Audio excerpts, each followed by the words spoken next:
All right. Hello. Hello. Can everyone hear me? Perfect. Awesome. All right, hey everyone. Thank you so much for coming to the talk. So yeah, really excited to be here in Paris. I think it's the first time being here in like 10 years.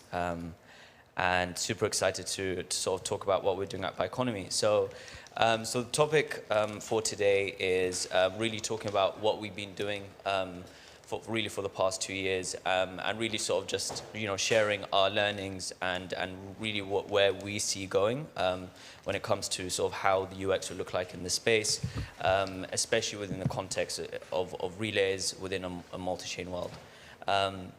So a quick sort of background about who we are. We came together as a team around 2 years ago where we were just focused on how we can make the Web3 experience as frictionless as possible. Because I'm sure you guys are aware, that everything is just clunky, it's cumbersome, it's just, it's very hard to onboard new users. And even, as being a degen or, someone who's very crypto native, it's still very hard to, do so many things. And so for us, we've been, we sort of, our thesis is that, yep, the future is multi-chain. When you look at traditional Web 2, when you remove friction from anyone, it really expands markets, and that's super important. And that's also the case that we're seeing here in the Web3 world as well. And of course, having better tools always enhances innovation. So really quickly, I mean, what are we seeing in this ecosystem? Gas is still, this sort of complicated thing that many end users, especially new end users, still don't understand, and it's still sort of a thorn in the space. We're seeing sort of all these amazing scaling solutions and all these sort of different bridges, but some are still inefficient. We're still sort of seeing delays, whether it's a 1 hour delay or 7-day delay when it comes to exits and deposits, and also fragmented liquidity. Now we're going to have sort of all these different chains. There'll be so much there'll be liquidity on these different chains, but it's kind of fragmented. And so how can you really bring them together? And so the end result here is that there's always going to be extreme friction for dApps who just want to sort of do their thing, and for the end users as well. And so really for us, why are relays important? And, I'll also cover some use cases as well. So, for us, when we look at relays, they serve as an important function, particularly in the sense where we split them into two. The first is the abstraction part or the delegation part. So the idea is that a relayer would do something on behalf of the end user. And the other part, the second part, is that a relayer would just, relay information from, one place to another. And so it's very useful for sort of, communication and cross-chain communication, which we'll talk about later on. But what we're seeing is that, lots of the use cases right now is for onboarding and improving UX. And it's really interesting to see the different use cases as well between a single blockchain level and also on a multi-chain level. And then again, how they could interact. So let's look at some of the use cases on a single blockchain level. So of course, the first one that lots of people are aware about is, easier onboarding, where you could have sponsored transactions. And so this makes a lot of sense, on chains like Polygon or XDAI, where developers are able to sponsor the gas fees for their end users. It's sort of the similar or equivalent to sort of paying AWS fees, right, on a monthly basis. And so this definitely makes sense for low-fee chains. On Ethereum, not so much. But this is where we realize that, hey, on Ethereum, you could potentially pay the gas fees in the tokens that you are actually dealing with, right? So imagine you deposit into a contract, you deposit USDC, you pay the gas fees in that USDC. And so here the relay as well is sort of enabling that. So a quick sort of overview on sort of how this would work, what's a relay would be sort of this off-chain component. They would take in the transaction parameter and the signature from the end user, and then they would sort of push that transaction on chain. Other interesting use cases of relays, and we see them in different contexts, particularly within sort of the 0x protocol, and that is very highly specialized for sort of their liquidity protocol, which is really interesting. I'm sure you guys are aware of MEV. and sort of what flashbots are doing in the space. And it's interesting to see how they're using relays as well to sort of bundle transactions to sort of to maximally extract value in this sense. And of course, Tornado Cash as well. They also use relays, but in this sense to sort of preserve privacy. And so it's really cool to see like how the same piece of technology has been used for a wide variety of use cases. And what about on a multi-chain level? So, one thing that we realized was that it was actually pretty easy for a dApp on L2 to enable their end users to stay connected on their MetaMask wallet on the mainnet Ethereum without having to change the RPC endpoint.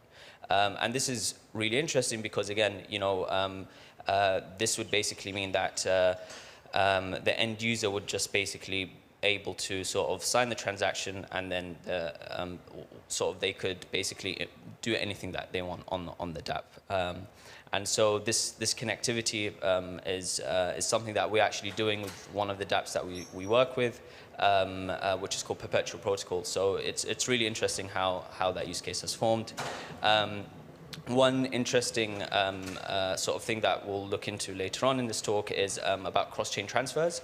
And so what's really interesting here is these relays can essentially transmit a certain piece of arbitrary smart contract call, which would tell one contract, hey, this thing happened on one chain, and therefore execute this method on the other. And so we are actually building use cases for this, which I'll cover in a bit. And then what's really interesting is that once you sort of establish this cross-chain transfer capability, this could then be generalized to actually having smart contract calls across a number of different use cases. And so this could be for arbitrage use cases. It could be for DAOs and governance, and it could be really used for anything that has a use case for a dApp that needs to do things on a cross-chain basis. And then again, as you have composability in smart in protocols within the same chain, what's also interesting is seeing how would aggregation work in a multi-chain context, right? And then we also see relays here being able to sort of transmit data at scale for this use case as well. And so we're already talking to projects, like there's this one project that's trying to sort of be that aggregator for sort of cross-chain transfers. So again, that's a really interesting use case too. And so let's see how sort of we are sort of which part of the stack that we're really focused on and what UX problems we're solving on layer 1 and layer 2. So I'm going to go over three things. A is enabling a gasless experience. B, it's enabling simpler gas payments and easier connectivity between L1 and L2. And then the third is the cross-chain transfer piece, which I kind of wish I had a demo already, but hopefully we could actually release the product soon, so I didn't have it with me today. So the first is enabling gasless experiences. So we had this thesis that Polygon or XDAI, these would be sort of side chains that are that would get so much demand, especially based on sort of the fact that compared to Ethereum, gas fees are cheap, as well as that it's just easy for developers to just sort of deploy. And so right now, we've processed over sort of 3.7 million gasless transactions across all the chains that we support, and 3 million of those are all on Polygon actually. And it's really interesting to see how many users there are on Polygon itself, because of the fact that developers there really understand the necessity for easier UX, and so they sponsor the gas fees for their end users. We've got 30 live integrations, which I'll sort of walk through in a bit, and for at least how we look at sort of relays, what's great about them is that in this particular use case, they are non-custodial and trustless by design, because we cannot change any of the transaction parameters and we cannot fake the signature, right? The only trust assumption is that we are sort of responsible for pushing the transaction on chain. So I mean, this is just sort of the initial ecosystem, I guess, that we have of the projects that we're working on across DeFi applications, NFT applications, gaming, and others. And we are deployed across a number of chains on both mainnet and testnet. So this is sort of a growing ecosystem. So one of them is Zrun. Zrun, I'm sure you guys are aware, yesterday raised sort of a really big round. And they've been using us since day one. So all the transactions that happen on Zrun, all the breeding, all the betting, all the races, that's all going through Biconomy. And so they've enabled that easier UX for their end users. That's enabled them to get sort of to the next level. All right, so I'm going to sort of quickly go through this just because of time. So again, the second part of how we're enabling sort of a better UX is really enabling simpler gas payments and easier connectivity between L1 and L2. So the first part of this is network agnostic transactions. And again, this is sort of mentioned earlier here is that, again, the end user doesn't need to switch their RPC to the chain that the DApp is deployed on. And so this is really interesting because, again, like we're here all for Ethereum, and then it's easy for end users on their MetaMask or on other wallets to just to basically connect via the Ethereum wallet and execute transactions. Now, this is sort of limited to some use cases, which we're sort of still exploring how to generalize it. But we have a couple of projects which are using this basic feature. Again, the second part of this is paying the gas fees in sort of different tokens. We're actually going to go live with Idle Finance, who are going to be implementing sort of they'll be the first project implementing this, where, any deposit into the Idle Finance platform, the gas fees are sort of payable in the token you're depositing. So we actually think this is going to be such a big use case in the future. Wallets will enable it, dApps will enable it, and it's just sort of a current, short-term problem that this industry faces. Now, the third thing that we've been working on quite recently is, especially since we've been talking with a lot of developers, especially on Polygon as well, they've been complaining how end users cannot, withdraw or deposit money very quickly. And so, we've been thinking, how can we just enable this to sort of make it very easy for end users? And so, for us, we thought about this problem deeply, and we have built something we call Hyphen. So Hyphen is an instant cross-chain transfer service where end users could easily transfer their USDC or any ERC20 token from L1 to Polygon or the other chains that we'll be supporting very quickly and very cheaply. And so the way we do this is that we'd be sort of having liquidity pool contracts on both sides of the chain, and essentially pull that liquidity from yield aggregators or liquidity pools such as Curve, Aave, or we just bring our own liquidity as well. And so then what we'd have in the middle is a sort of relayer that executes this sort of cross-chain contract call. And so right now we actually have Hyphen in mainnet sort of production. We're currently testing it internally in the team.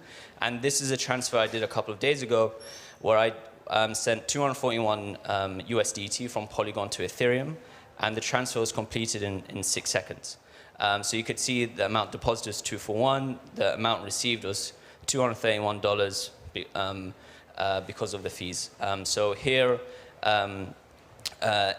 here we're really optimizing for speed. And I know some of you might ask, what's the trust assumptions here? So right now we are in this sort of semi-centralized state where we believe in progressive decentralization and sort of collecting feedback in production. And so, and this sort of goes back to sort of where we're heading, right? And hopefully very soon, like next week, we'll be sort of releasing our our funding announcement, whereby we'd sort of be sharing that we're going to be building this sort of multi-chain relay protocol, which is going to be permissionless, decentralized, and we'd want as much we'd allow participation in all forms of in all forms. So that's especially in sort of liquidity providers who'd be able to sort of enable these cross-chain transactions. And so, for us, we've always been sort of a project that has thought about, being product first and then sort of decentralizing as we go along. And so, we really believe that as we build out this multi-chain relay protocol, it would enable all these different use cases that we just talked about at least at a trustless level. And so, over here, we'd be able to essentially, provide that sort of primitive that allows for cross-chain communication, which would sort of enable sort of a better UX that we believe will sort of help scale this industry and move it forward. So this is sort of a quick overview of how we sort of think about our transaction stack. And so, we really think that there could be so many use cases that will be built on top of our protocol. We will be releasing in Q4 sort of a roadmap and how the architecture would look like, and we'll be releasing a V1 white paper as well, hopefully very soon as well. So I know that the team from EIP 3074 is going to be speaking, I think, after this or later on. But this is, for us, important considerations for the future, because right now, if you're a developer using Biconomy, you would have to integrate or basically bring in EIP 2771 and integrate it into your smart contract before sort of, you could execute these meta transactions. And there's this really interesting sort of EIP called 3074, whereby you could whereby there will be a protocol level change. I mean, the guys will explain it in the next talk, but it's really interesting because it could essentially help us make the developer experience way easy to basically facilitate these same transactional use cases. And again, like one of the biggest pain points is the approve functionality on Ethereum, and so that could easily be rid away as well. And again, this I'm really interested to hear sort of the future of 3074 as well, because we'll see when it will be live. We don't know what's going to happen. There's a lot of trust assumptions there as well. So I'm keen to explore that more as the afternoon goes by. Thank you for listening. Follow us on Twitter.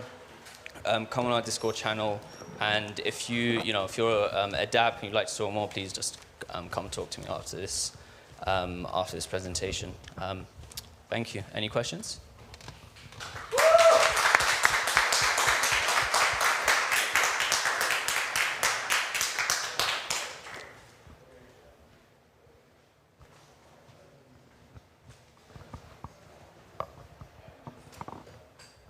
No question. Yeah. Crystal clear. Thank you.